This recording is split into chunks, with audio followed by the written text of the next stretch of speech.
بعد أعوذ بالله من الشيطان الرجيم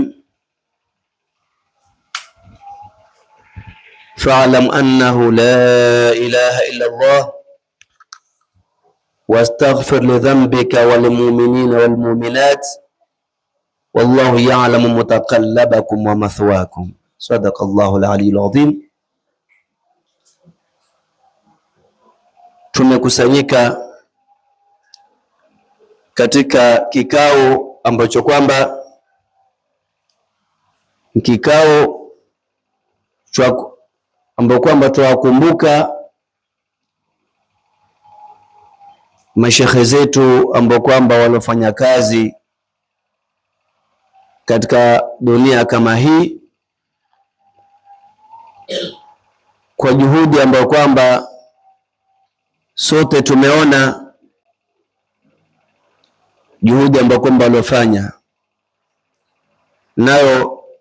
Mwalimu wetu Nyenye, yeye ni mtu mashuhuri na ajulikana kwa juhudi zake ambazo kwamba alizozifanya,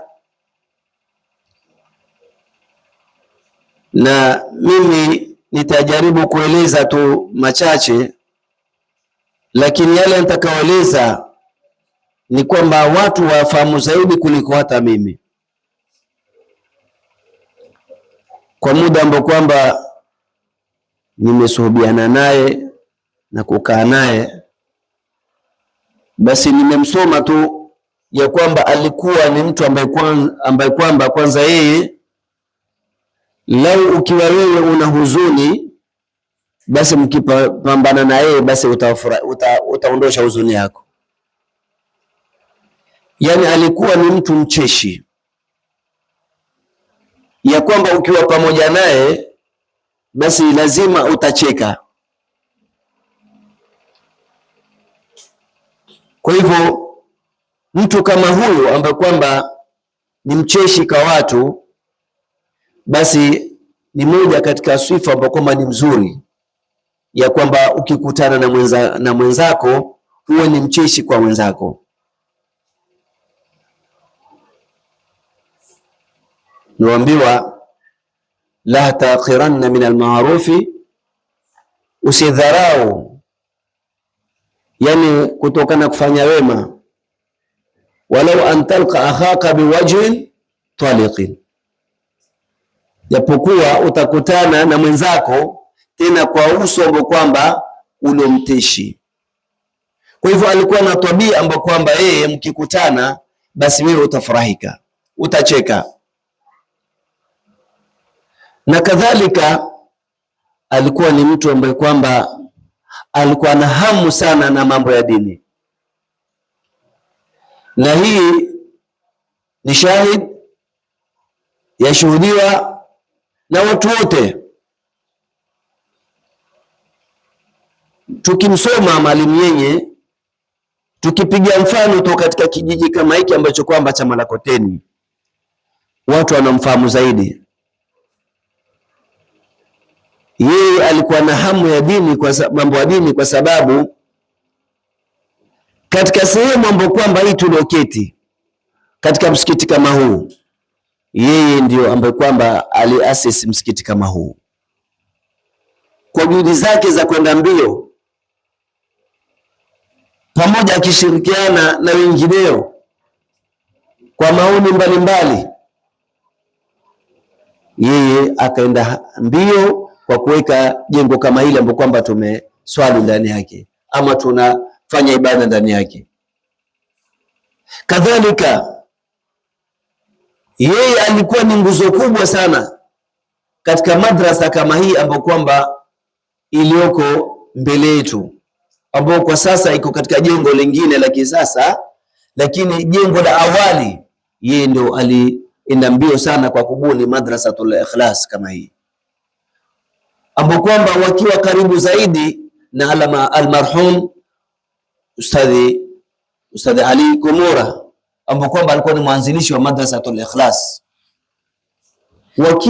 wakiwa na fikra vipi katika mji kama huu itapatikana nuru ya ilmu, mpaka yeye mwenyewe katika kwenda mbio kuwa na hamu ya kwamba kuwe na jengo la kusomeshwa watoto ilmu ya dini, aliwahi kutoa nyumba yake, iwe ni nyumba lakini iwe ni madrasa ya kwamba watasoma vijana kama hawa. Hii ni kazi kubwa sana. Kwa hivyo alikuwa na hamu katika masala ya taalim. Vipi itapatikana taalimi katika mji kama huu? Vipi itapatikana msikiti ambao kwamba kutaabudiwa katika mji kama huu?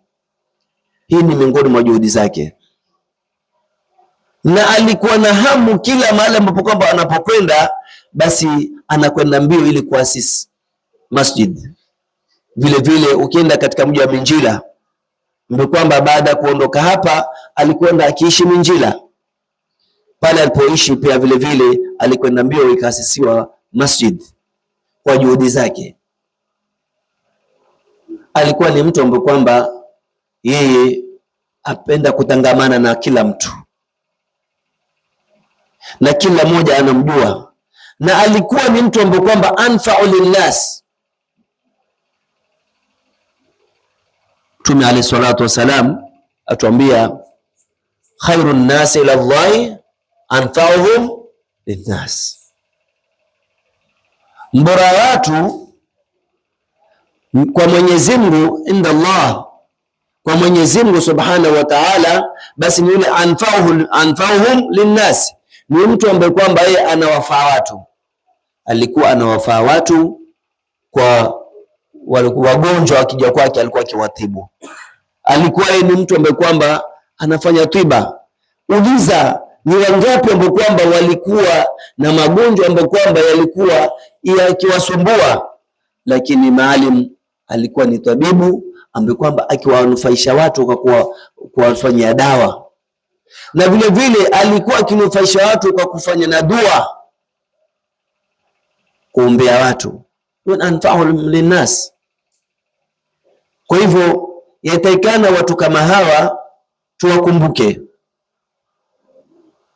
na kuwakumbuka ni kama haya majlisi ambayo kwamba yalowekwa hapa, ambayo kwamba tulimwombea dua vijana wake, mmoja akiwa huyo kijana wake Nasibu maarufu Mahmudu Nyenye, aliweka jambo ambalo kwamba la kukumbukwa mzee wake na kumwombea dua, na haya ndio ambayo kwamba tunataka tuyafanye.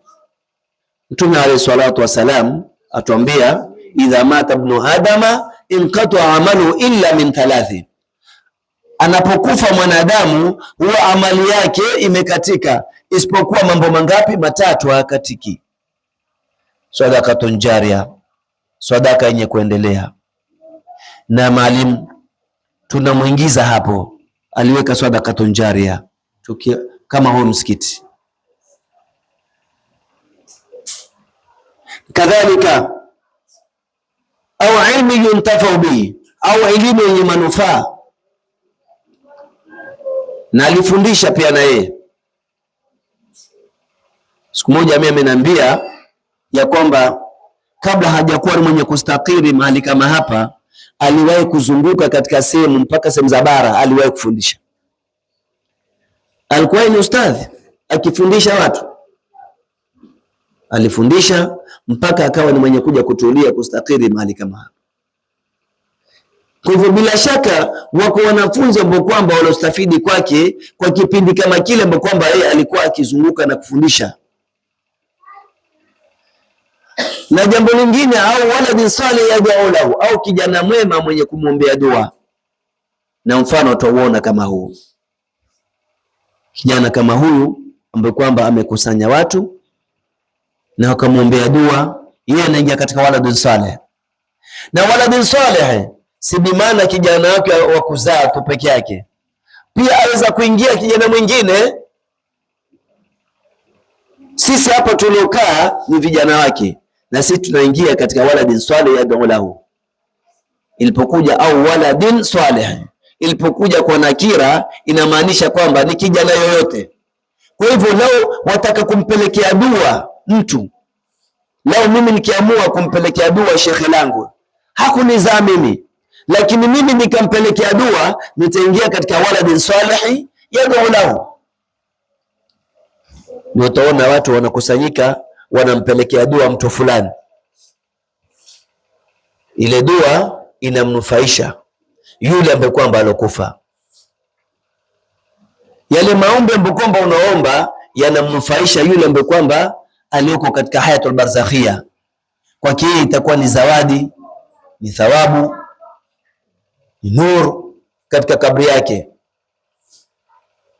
Na nataka na sisi tuchukue mfano kama huu, sisi ambao kwamba tulokusanyika hapa katika msikiti, na wale ambao kwamba pia wanatusikiza wakiwa nje, na wengine ambao kwamba wanatufuatilia katika haya ambao kwamba yafanyika hapa katika mitandao. Basi tuchukue ibra ya kwamba wazazi wetu si bimana baada ya kuondoka wao kumekwisha, la, bado watakuwa wao wanatuhitaji sisi tulioko hai. Tulikuwa tukiwasimamia wazazi wetu kwa kuwatafutia chakula, ama kwa kuwapea mavazi, kwa kuwasaidia kadhaa na kadhaa, lakini wakisha kuingia katika hayatul barzakhia, basi liko jambo ambalo kwamba wanahitaji zaidi, nao ni kuombea dua. Ile dua itamnufaisha pale alipo. Kwa hivyo ndugu zangu, Mwenyezi Mungu atujalie sisi ambao kwamba tuliokusanyika hapa, na sisi niweje kuwakumbuka watu wetu waliotangulia, na vile vile tamuombea dua mzee wetu ambao kwa Mwalimu Nyenye, ambao kwamba tulikuwa naye na tuliona juhudi zake, na vile vile kuombea dua watoto wake ambao kwamba wao wanaonesha mfano mwema wa kumkumbuka mzazi wao. Na sisi atujalie tuwakumbuke wazazi wetu, na vile vile tuchukue ibra katika mambo kama haya tunapokusanyika, kwa huyu ambao kwamba tuamuombea ametangulia mbele ya Mwenyezi Mungu Subhanahu wa Ta'ala. Sisi tulio hai basi tuchukue ibra kwamba na sisi tutatangulia kwenda huko, lakini swali si kutangulia. Swali, je, nimebeba zawadi gani ambayo kwamba nitakwenda nayo na mimi kwenda nayo katika hayatul barzakhia mbele ya Mwenyezi Mungu Subhanahu wa Ta'ala. Bila shaka yatakana tujiandae. Kujiandaa ni amalu salih, tufanye matendo mazuri inshallah. Mwenyezi Mungu Subhanahu wa Ta'ala yualie katika min alladhina yastami'una alqawla fayattabi'una ahsana. Wassalamu alaykum wa rahmatullahi wa barakatuh.